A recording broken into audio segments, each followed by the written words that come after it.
Hello and welcome back to the Mystery Room. I'm Shannon. And I'm Abby. This week we are drinking. I'm going to get straight in there with the drink. Yeah. Because we always forget.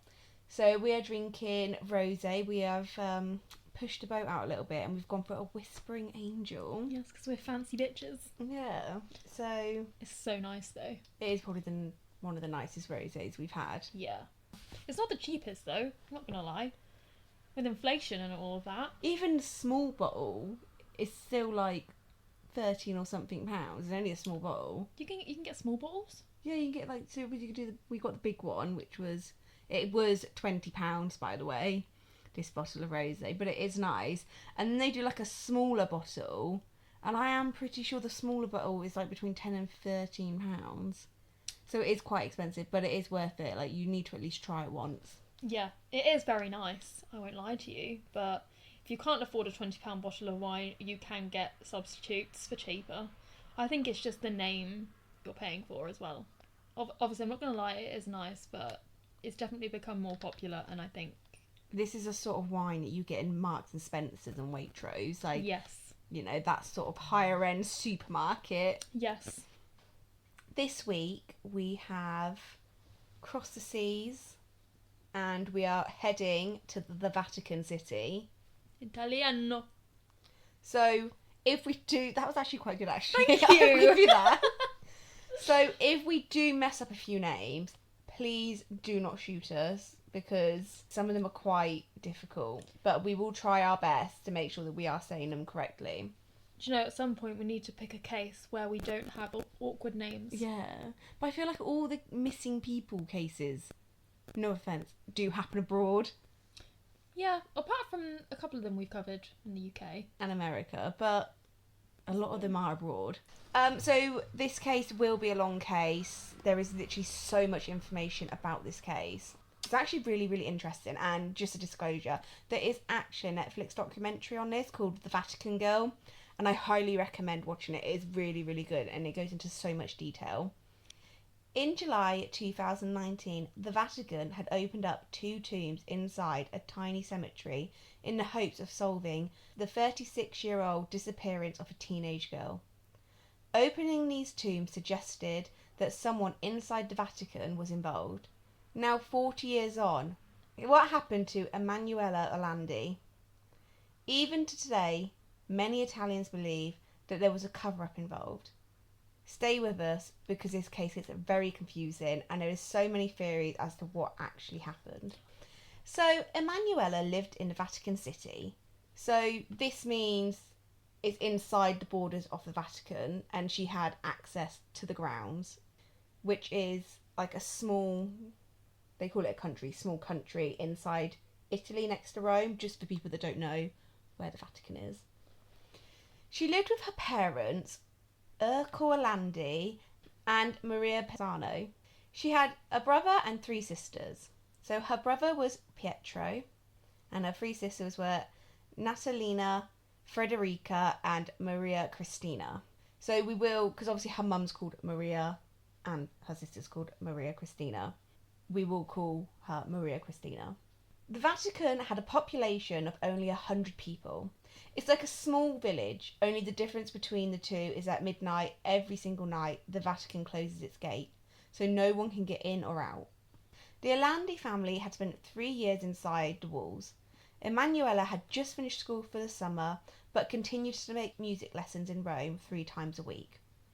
It was the 22nd of June, 1983. It was a hot day in the Vatican, and Emanuela was running late to her music lesson. It was around 4 p.m. when she asked her brother Pietro if he would give her a lift to her lesson. Pietro, obviously being an older brother, doesn't really want to do this, and he said no, and to this day he regrets saying no, and he wonders if he said yes, would this have ever happened to her. Emanuela had left her apartment she lived in with her family and headed to the bus like she usually does. Before leaving school, Emanuela called her sister Frederica between the hours of 5 p.m. and 7 p.m. to tell her that she was approached by a man outside the school and explained that he was a representative of Avon and if she would be interested in working for them, handing out leaflets and advertising the cosmetic lines. Can I just say that's a big red flag in itself? What man works for Avon?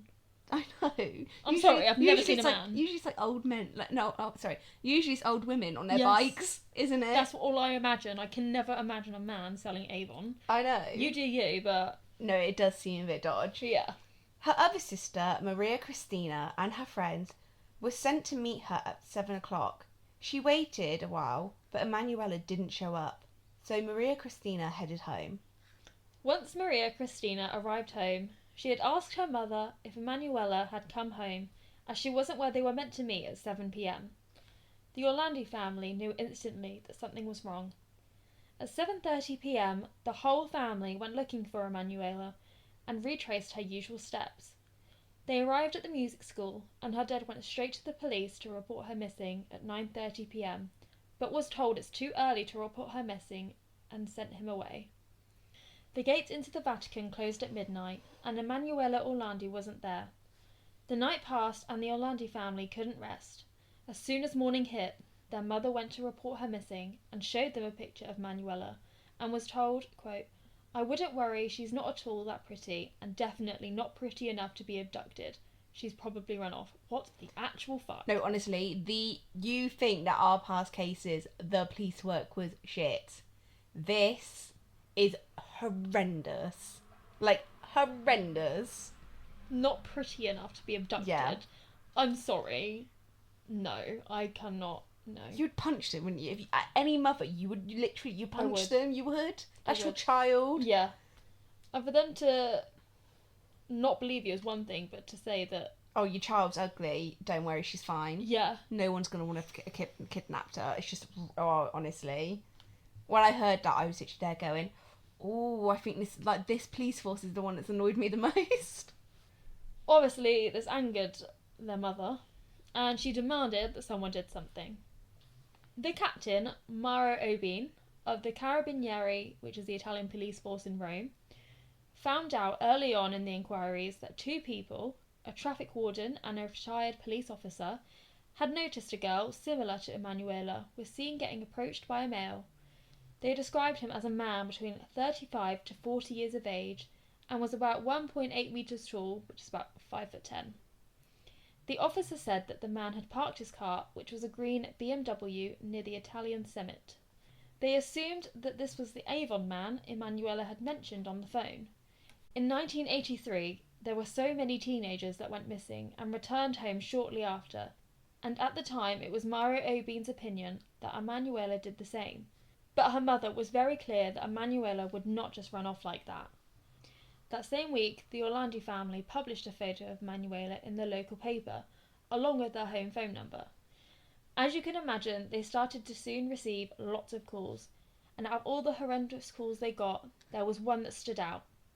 It was from a man who called himself Pierre Luigi, and said him and his girlfriend were at a place near to the music school where Emanuela disappeared, but he called her Barbara. She had a flute in a bag and was selling Avon products. This is when the family knew that she hadn't run away. Things started to get even more strange for the Orlandi family, and on Sunday the 26th they got a strange visit, and they introduced themselves as two agents from the Italian Secret Service. They said that they had set up a recording device in their home so they could listen to every incoming and outgoing call that they had involving Emanuela's disappearance. The family trusted the two strangers and allowed them to listen in on the conversations. Do you know, if someone just come up to me and was like, by the way, I'm Secret Service, I'm going to put a recording device in your home, I'd be like, need a little bit more evidence than that. I was going to say, that's not very informative, but sure. So on the 28th of June, this is 2 weeks after her disappearance, they get a second call. Fortunately, they could record this call, and it was someone called Mario. But he said, "Don't ask me any more than my name. This guy I know lives with his girlfriend. He has two girls at his place, and together they sell clothes, perfume, and she is called Barbarella or Barbara. She's a good-looking girl with dark hair. Her only regret is that she was meant to do something for school. She had a concert, and this time she was going to sing." What this man, Mario, had said on the phone was true. Emanuela was supposed to sing in the choir, not play the flute. These details were never public. so he must have known something. Her whole family felt depressed. Her sister would shut herself away in her room, and her mum would constantly call out for her daughter, and she would ask her son if he had found her, and to go out and look for her in a harrowing voice. You could imagine it, couldn't you? Yeah. On June the 29th, the family had posters printed with Emanuela on them and plastered them all over Rome. No one could go anywhere in Rome without seeing her face. And on Sundays in the Vatican, the Pope would always appear to a large crowd, which was attended in St. Peter's Square. And on Sunday the 3rd of July, 1983, Pope John Paul II at the time spoke about Emanuela. He said, and I quote, "I would like to express the heartfelt feeling with which I join the Orlandi family, who suffer for their 15-year-old daughter Emanuela, who has not returned home since Wednesday the 22nd of June. I share my anxieties and anguished trepidations of the parents. We will not lose hope in the spirit of humanity for those who are responsible in this case. I am talking to humans responsible for this, and I hope she will be returned to her family." A lot of people found this speech from the Pope odd, because he wouldn't usually make public announcements on things like this. Some of the wording he used sounded as if he knew what had happened to Emanuela and who was involved in taking her.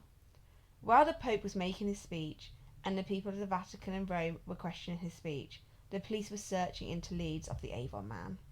The Orlandis had another phone call 2 days after the Pope's speech. This time it was a man who spoke Italian, but with a foreign accent. He said he was the American and was working... He was the American? That's literally all he called it. He called himself the American. It's really weird. And he was working closely with the Vatican press, and from here forward he was known as the American. So the American said, "Listen carefully, we don't have much time. This is about your daughter. I spoke with your daughter tonight."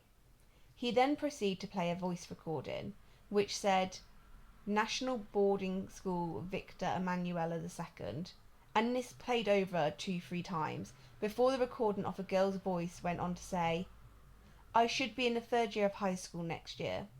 The Orlandis knew straight away that that was the voice of Emanuela. The American went on to say that both Pierluigi and Mario were working with him. Yeah, I know. Luigi and Mario. When I started listening to this case and reading about it, I was like, you couldn't get any more no offense, stereotypical Are they Italian names? Mario and... Yeah, Luigi, yeah. So they were working with him. This phone call confirmed all their involvement in the disappearance of Emanuela. At the end of the phone call, the American gave the Orlandi family a deadline of the 20th of July. They said they won't give Emanuela back unless the Italian authorities release Mehmet Ali Agca. So, who is Mehmet Ali Agca? For purposes of the fact that we can't say his name, and it is easier, we are just going to call him Ali. On the 13th of May 1981, at just 23 years of age, he tried to kill the Pope. The Pope was blessing the crowd in St. Peter's Square when gunshots were fired and 2 of the bullets had hit the Pope, one in his left hand and the other one in his chest. The shooter ran away from the Vatican territory into the Italian territory when I knew you were gonna laugh at this. Could you just imagine a nun rugby tackling it? I can't imagine a nun rugby tackling anyone. That's great. Basically, he ran away into the Italian territory when a nun rugby tackled him. I mean, we shouldn't laugh, but you could just imagine it, couldn't you? Nothing against nuns. I mean, I'd fucking love to see a nun rugby tackling someone. So would I, honestly. I would love it. So yeah, nun rugby tackled him and he was arrested. Okay. That's funny. Yeah. Ali changed his story as to who was behind the assassination of the Pope.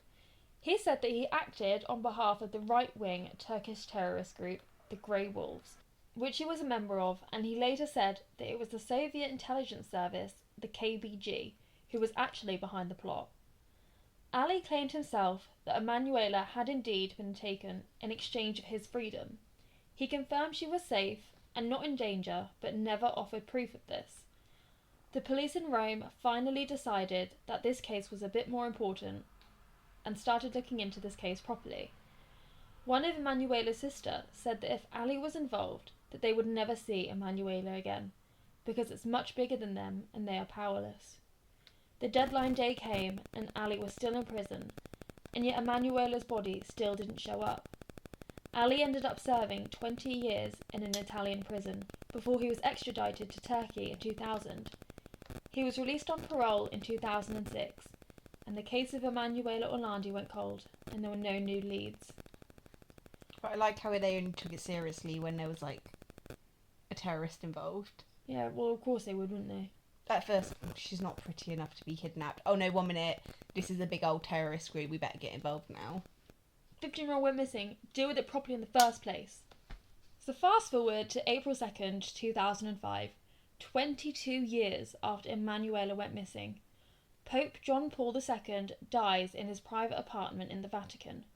2 days after his death, a new witness came forward.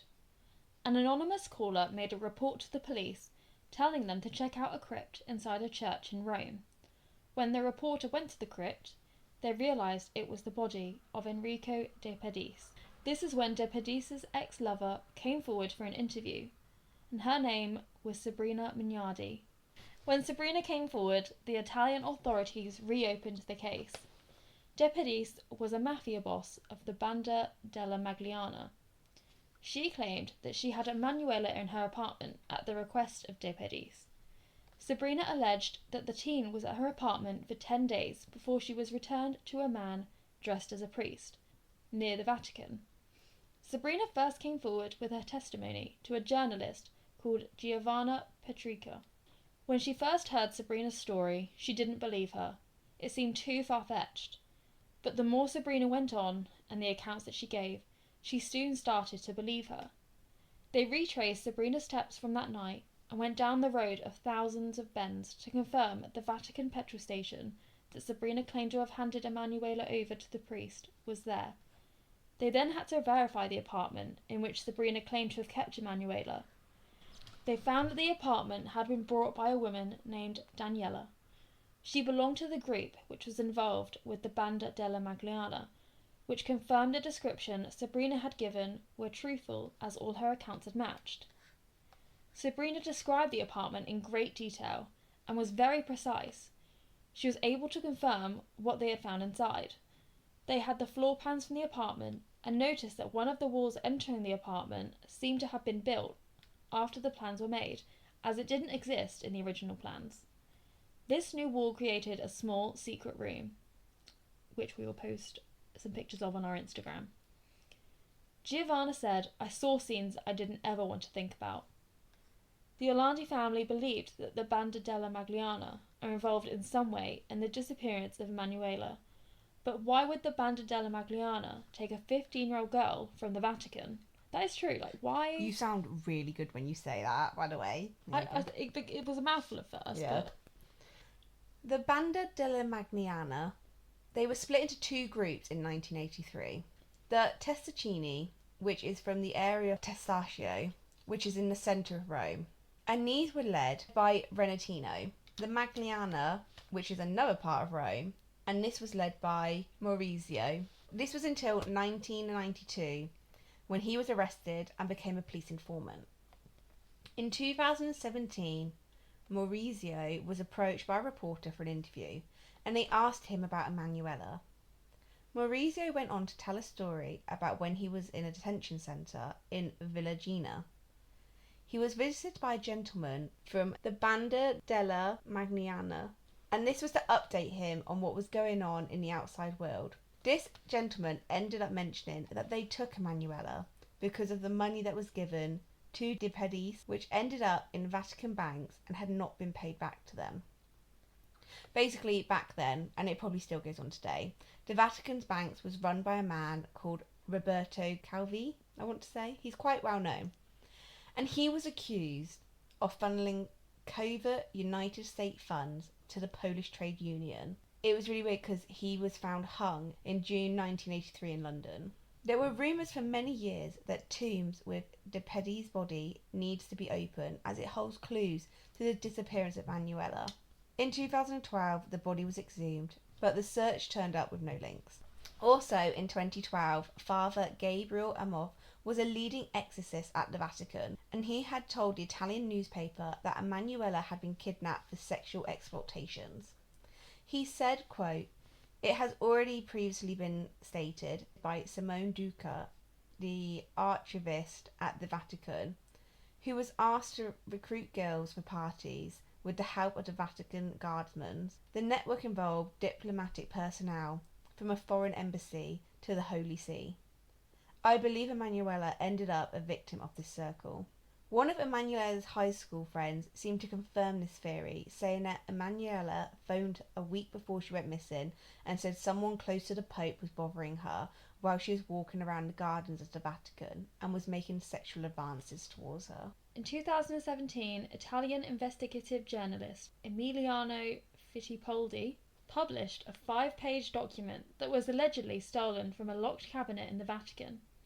Emiliano was prosecuted and then cleared by an Italian court for publishing financial documents stolen from the Vatican, known as Vatileaks. Emiliano said that the documents linking to Emanuela, allegedly written by a cardinal, listed expenses for Emanuela's accommodation in London between 1983 to 1997. Emiliano theorised that a final large expense would explain the potential transport of her body back to Italy. The Vatican has denied the authenticity of these documents. The Orlandi family in 2017 also received an anonymous letter suggesting her remains were buried in the Teutonic Cemetery in the Vatican City. The letter referred to a marble statue of an angel above a tomb where 2 German princesses were believed to have been buried and to look where the angel is pointing. The tombs were eventually dug up and it was completely empty, and the discovery only raised more questions.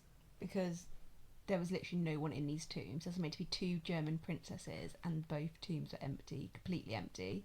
This is so bizarre. Yeah. It has been 40 years since Emanuela Orlandi disappeared. Her brother Pietro and his siblings continue to lead efforts in finding his sister. The family still think there is hope and they will finally get the answers they are looking for. Pietro said he's had a few exchanges with the Pope Francis, who told Pietro that Emanuela is in heaven. The Vatican has always denied any involvement in the kidnapping of Emanuela and vows to cooperate with any investigation. Pietro only wishes for the truth to finally come to light, so his 92-year-old mother can at least bring flowers to Emanuela's grave if she is dead. He said, quote, "The only thing I am sure of is that the Vatican knows the truth. They know what happened that day, and now I am asking for them to speak the truth, because it's about time that they did. Too many years have gone by." An investigation has now begun again when Alessandro Didi, the chief of Vatican prosecution, said he was looking into Emanuela's disappearance, and on Thursday last week said that an initial review of evidence gathered so far, as well as interviews with people who worked in the Vatican over 40 years ago, has uncovered leads which are worthy of investigating.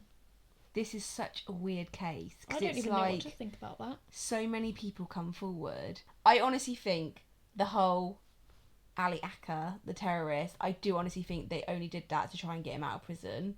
Like, I don't think they ever had him. One thing I will ask is, the leading exorcist, where did he even come from saying that she'd been kidnapped for sexual exploitation? Like, where did that even come from? This is why people think that it's like an inside job, like someone in the Vatican, and that the Pope knows what happened to her. 100%. That is obvious. That is so blatantly obvious. If it all come out to light that yes, the Pope was involved, the Catholic Church would just go down. Like, literally, it would just blow up massively. Yes. It was also stated that the mafia boss, he also drove a green BMW. Right. And also the fact that she said, this is Sabrina, handed her over to a guy dressed like a priest. I'm pretty sure people in Italy, they are they're very Catholic. Yes. Like, they're very religious, and it's like, I couldn't imagine just someone randomly dressing up as a priest. Does the new Pope Francis, know what happened? Or did it go to the grave with John Paul II? That's a good question. Because usually if someone goes missing, they were always found. They usually are always found. In some Unless it's... some Yeah, form. but unless you have a higher up power in order to hide it for longer, most people aren't clever enough to get rid of a body, especially... Rome's not huge. The Vatican's tiny. I have little belief that she is Alive. Alive. I don't believe she's alive. no. Whether or not he took her to the grave with him, like there must have been other people that knew. De Pedis? Yeah. But obviously he's dead as well. Yes. I but- do believe her because it's like she was very detailed in her interview Yeah. of like where she took her, the roads, where the petrol station was, what the apartment looks like, where she was kept. I think since little's come out about it, But I since do the think- first pope has died. I do also think it was all very corrupt, and it was like they were moving money into the banks, and they were obviously using dirty money, as it would be, because the money in the Vatican banks are meant to go to like the churches, to the schools, like, you know, to help the community, and their money was obviously helping different organisations, to cover up a different, potential. and they're then saying, well, we want our money back. Yeah. So they probably did find a girl that was in and out of the Vatican because she always went to school in Rome, so they probably saw her walking in and out, in and out, in and out. And she probably was just an easy target. The Vatican banks owed these mafia bosses loads of money. So what are they going to do? They're going to take someone that they think is important in the Vatican, not realising she's only a 15-year-old girl. Yeah. I always like your theories. But I don't know if she was like, if they killed her or they just used her and like, or made her like, you know, a sex slave, sent her away. That's disgusting. Or did the Vatican pay them off, get Emanuela back under the condition that she couldn't return home because she couldn't speak? So then they did send her to London to live in London, like they say, and then gave her a whole new identity. But then surely now she would think, well, Pope is dead. But then, Deputies is dead. I can just go back. but maybe she's too scared to go back. There's so much on this case, honestly, so much. And the fact it's been 40 years and there's no trace of her going missing. There's literally nothing. There is no evidence at all. Well, Like, obviously, like nowadays, there's cameras everywhere. So if someone goes missing on the street, you can pretty much track where they've gone. But obviously, back then, they didn't have all this technology to follow people around. So she literally did, like, she vanished without a trace. Usually when this happens, when there's like no evidence of anyone going missing, it's got to be a cover-up. Because there would be some trace somewhere. Whereas if it was covered up by someone as powerful as the Pope, or if it was to come out that he was involved in anything like this, yes, oh my god, the uproar with the Catholics would be huge. For there to go missing without a trace, I think it's definitely something to do with the Pope being so powerful and being able to cover it up so much, so well. So I'm going with your theory. She was kidnapped for ransom to get the money back that they put in. Yes, That was the it, banks basically spent on things they shouldn't have spent it on. Yeah, that's what I'm going to go with. And that is why the guy hung himself in London, because it was all coming to light. There's like a massive uproar about this whole thing, Yeah. saying that like they're being properly investigated into now, these Vatican banks.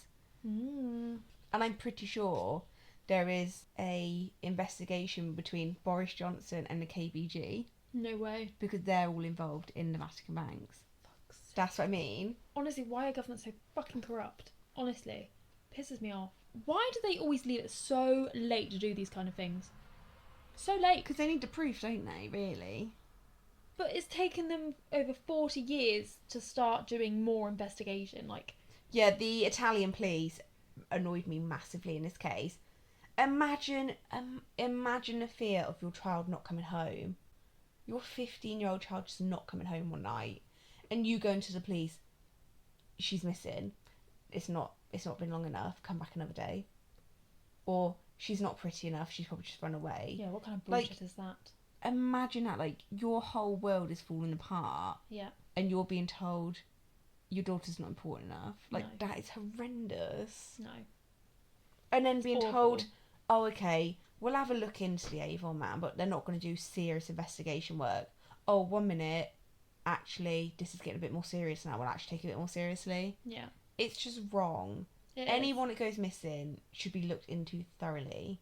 And especially as, like they say, the first 24 hours is the most important in finding someone. That's what I mean. 40 years now. So we hope you enjoyed that case. I really enjoyed researching about it, and I really hope that this year they'll have a bit more information on it. Because I feel really sorry for this family. Like, they are such a lovely family. If you watch the Netflix documentary, her brother pretty much does all the talking. The rest of the family are in at some point. But they just seem so lovely, and it just seems really horrible to have happened. Sadly, I do think because it's probably a cover-up from the Pope and others, I don't think it's going to be solved because, again, they're so powerful. I just don't think they're going to get anywhere with it personally, but, you know, you never know. We can hope. We can hope. We have exciting news. Oh, yes! We do. Take it away, Abby. So, we will be doing a competition over on our social media.